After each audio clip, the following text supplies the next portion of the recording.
Why is Point Panic so famous? How does the ocean give us purpose? And why take up photography as a passion?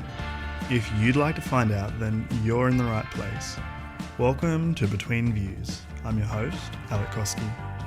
This podcast aims to cast light on and connect you with inspirational people, identify them as potential mentors in your journey, and share their stories and wisdom with the world.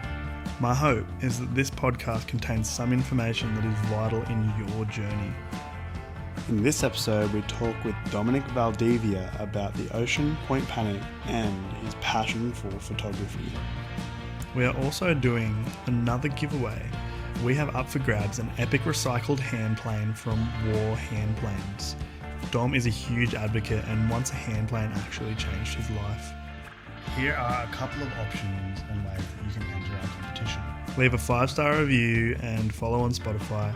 Comment WAW, that's war, in the comments below, or bonus points if you share it to your story. Just before we get started, if you enjoy listening to this episode, I'd like to invite you to leave a star rating on whichever service you found us. The first time I met Dom, I was pursuing a dream.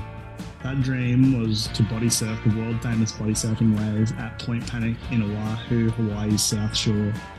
When I arrived, I was in awe, but I was also confused. I realised I needed to store my bag, which had everything I owned in it. Shortly after arriving at the point, I met Dom. He kept an eye over it for me. He met with a kind and enthusiastic face, and he suggested that I leave it under a tree. I was a little concerned, but you felt like someone I could trust.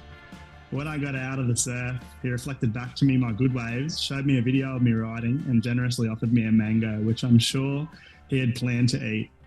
My bags were safe, my dream recorded, and my belly full. All thanks to Dom, and later on another Point Panic local called Greg.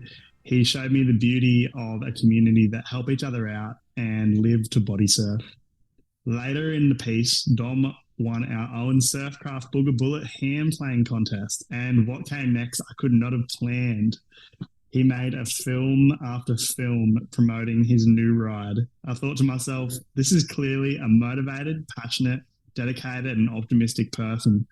He also has had an incredible journey with weight loss, and as such, I decided I need to talk with him on Between Views, and thankfully, you accepted. Dom, welcome to the show. Yes.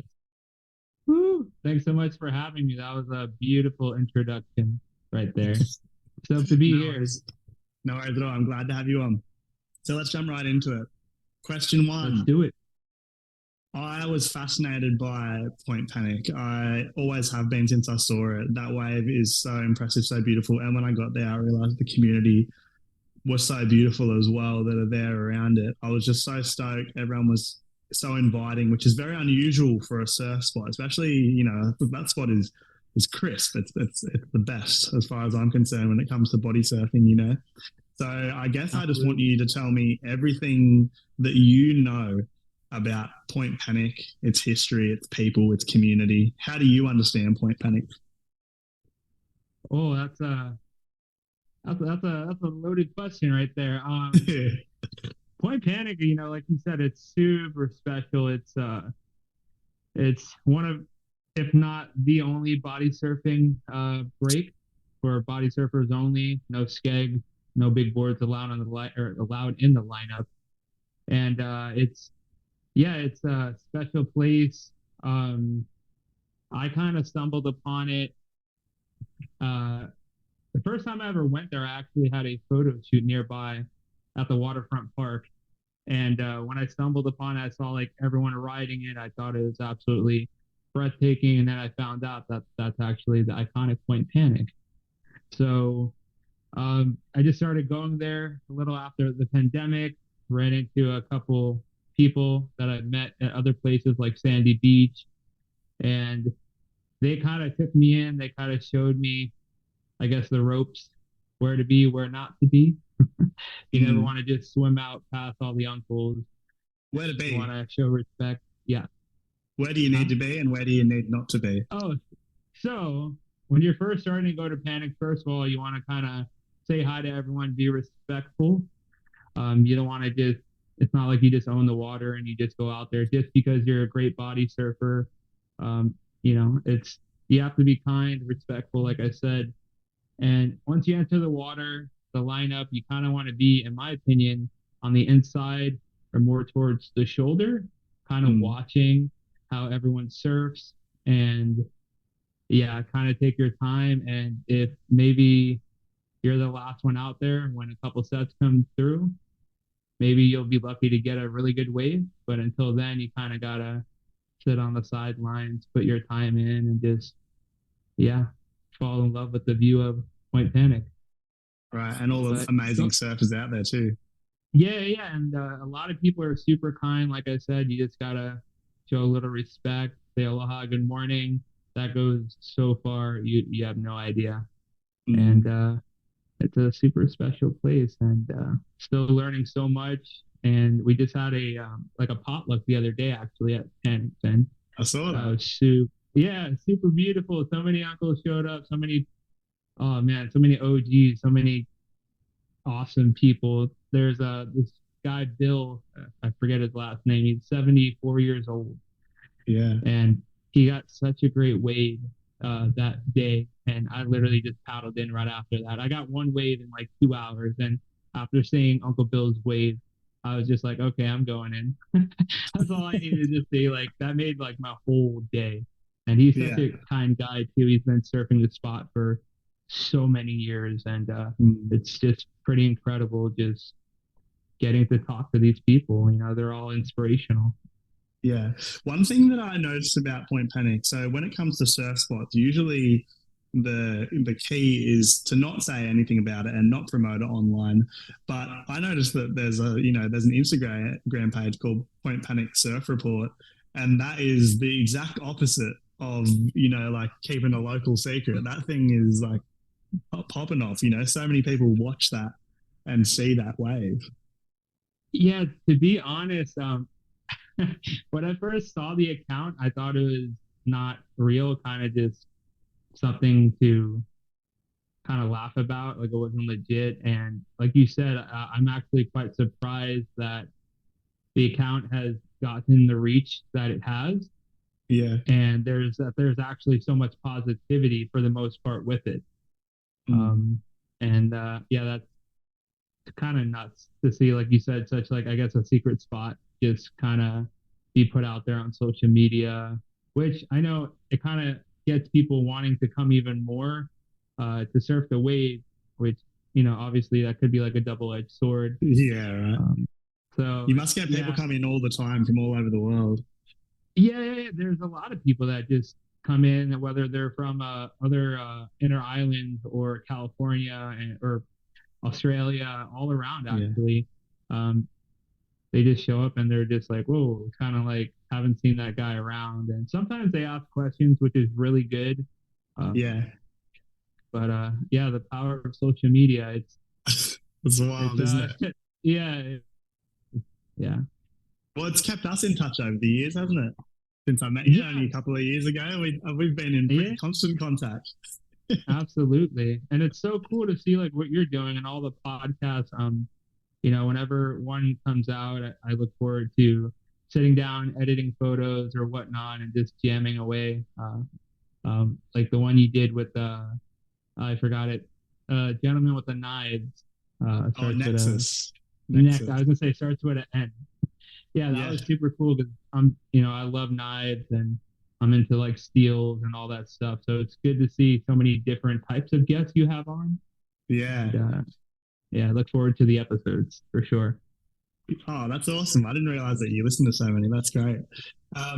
So I guess I was going to ask you next was what does the ocean and surfing do for you? Because Point Panic, the community obviously does a lot. I feel like my surf community does a lot for me out here. But for you personally, what does the ocean and surfing do for you? Honestly, I feel like it gives me purpose.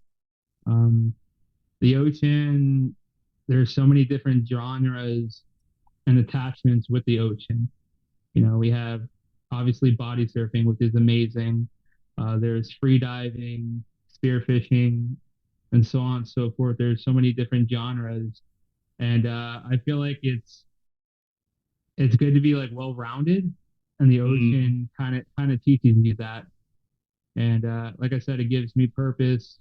Obviously, whenever there's a swell or even not a swell incoming, there's different genres, like I said, to kind of just get out there, get wet, get the gills moving, and it keeps me kind of in the best shape of my life.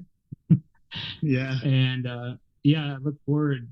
I really do look forward to the ocean almost on a daily basis. I'm lucky to say that, and very thankful for that. Yeah. So you live right by the sea almost. I mean, pretty much I everywhere would, is right by the sea when you're in Hawaii. I wouldn't say it's right by the sea. I'm probably about 15 minutes in light traffic, and Yeah. I'd say about 10 minutes or so from the infamous Point Panic, which is Yoo-hoo. pretty spectacular. Yeah, Wow. and I couldn't I didn't imagine. even know that. I didn't even know that moving here or moving to this place that I live now. Yeah, right. What brought you to Hawaii in the first place? So I'm a firm believer that life is kind of short, and I came here in 2012. It was like my first trip, I think, leaving Florida. And I told myself, one day when I make it big or whatnot, um, I'm going to move out here.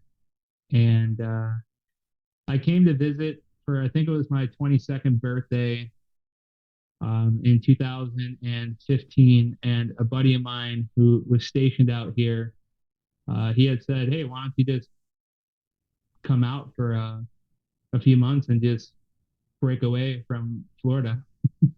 So I Yeah. ended up doing that, and I guess the rest is kind of history.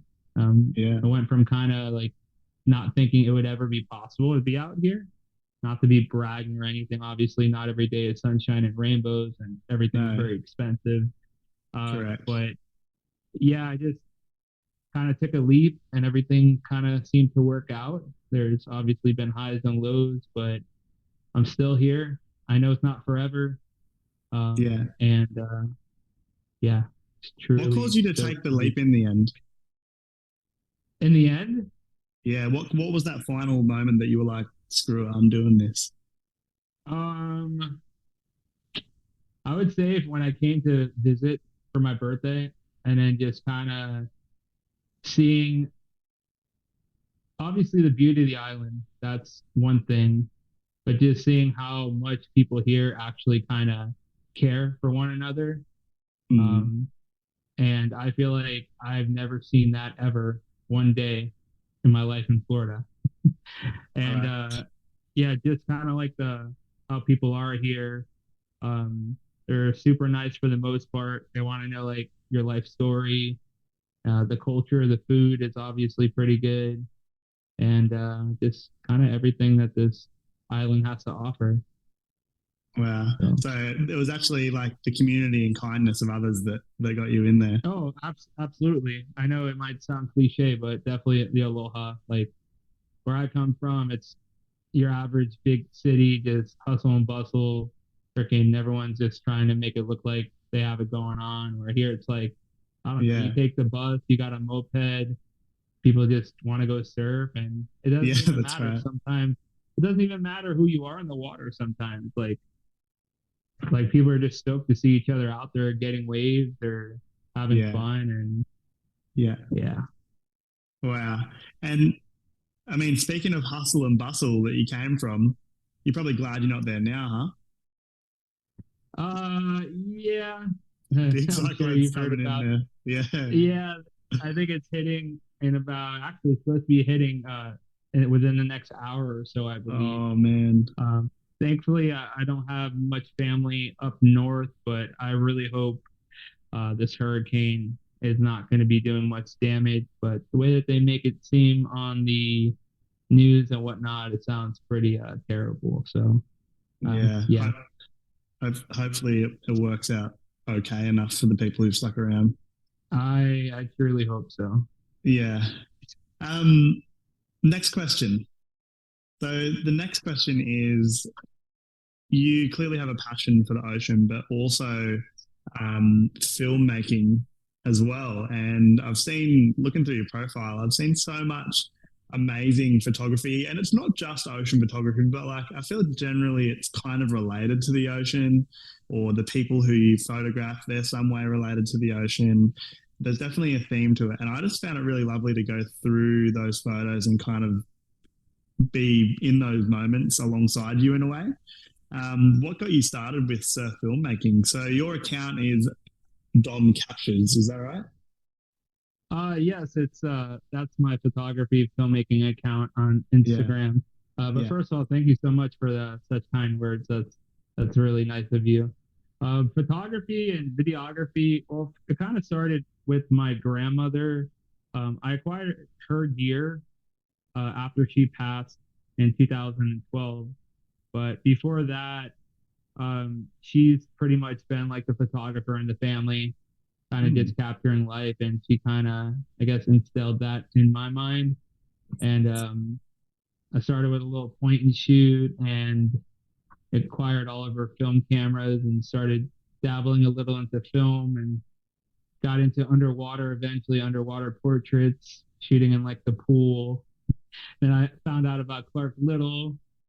Well, So, I remember Clark Little. I used to always go and me and my friend would dive it underneath the waves on the shore mhm. and just be like, yo, we're Clark Little. And we'd dive in, just get absolutely pummeled. You get the sandy Yeah, bum, you'd take the yeah, beach home with you. absolutely. You're just trying to get the vortex or like the little parts of nature in the shot. But Yeah. yeah, and when I first started off, I was actually kind of just into landscapes, like most photographers. I was kind Mhm. of scared to approach people and get into portraiture, but eventually I started doing a lot more portrait work. I got into weddings, kind of got burnt out with that whole scene, but I still Right. do them from time to time. You know, it's Yeah. great money, obviously. Yeah. Um, but once I moved to Hawaii, I really got into going to Sandy's and shooting shore break, and really got into some of the people who frequent there. And that kind of moved into doing a lot more kind of like documentary style work. Yeah. And yeah, that's kind of how that all went. So documentary style work, that's kind of in the way that's usually telling a story. What is it about documentary style work that captures you? What makes you like it so much? Well, I feel like I'm at the point where I've done so much, let's say, shore break photography and like a lot of like empty waves and whatnot, that Yeah. I've kind of realized that I'm more attached to the people in the images and the people Uh, themselves, their stories, what inspires them to do what they love. And for me, that intrigues me a lot more, and that makes me want to tell more of that story, if that makes sense. Interesting. Sounds like you and I have a similar Yeah, interest there. yeah, and I'm a big I'm a big fan of street photography and just Yeah. that in general. And yeah, I really do enjoy more the portrait side of capturing and Yeah. showing a little motion and whatnot. Yeah. Yeah. So are you a professional photographer? I don't know this about you. Is that what Um, you do when you're not so surfing? yes, I guess I am a professional photographer. I also do short documentary style films. I Yeah. kind of do a little bit of everything, to be honest. Yeah. Um, right now, I'm working on a very short film, which should be releasing, hopefully, if all goes well, um, in about 2 weeks. And it's Yeah. kind of showcasing another year around the sun, and kind of being in love with the ocean, body Yeah. surfing, Yeah. different different walks of life with the ocean. And yeah, I'm pretty stoked for that to eventually put that out. Wow. Where can we find that? Where can we find So these that films? that's gonna so that's gonna actually be published on my YouTube account. I might put it on Ah. Instagram, but the algorithm for some reason does not like me very well on Oh, Instagram. really? Yes. Every time I post something, I don't know why, but it doesn't reach a lot of people. And I will occasionally having people message me later on saying, "Hey, like I didn't even notice you posted this like a couple weeks ago and Yeah. whatnot." So it is what it is. But yeah, usually on YouTube, which I believe is just youtube.com/Dom Captures. Okay. And I'll put a link in it beneath the show as well later on. thank you so much. That would be lovely. Yeah, no, I didn't even know that about you. I didn't know you have the YouTube going as well, so I might have to jump over there and have a watch because if it seems like we've got similar interests. So if you like body surfing and you filmed it all, made these stories, I bet I'll connect with those films. Oh, absolutely. I think so.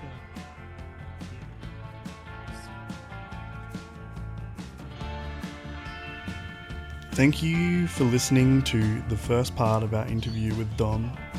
Next week, Dom will tell the astonishing story of how a fortuitous encounter with a handplane shifted his life and started his weight loss journey. This will be released the coming Monday. Something worth not missing. Next, if you're one of our regular listeners, or even if you're new here, I'd like to invite you to leave a star rating for us on Spotify or Apple Music, or hit subscribe on YouTube. This genuinely helps us to get discovered by new listeners and would be epic if you could help us out. Thirdly, Between Views is opening its Patreon community. If you would like to join the community and receive exclusive weekly updates and ideas, then you can check it out at patreon.com/betweenviews.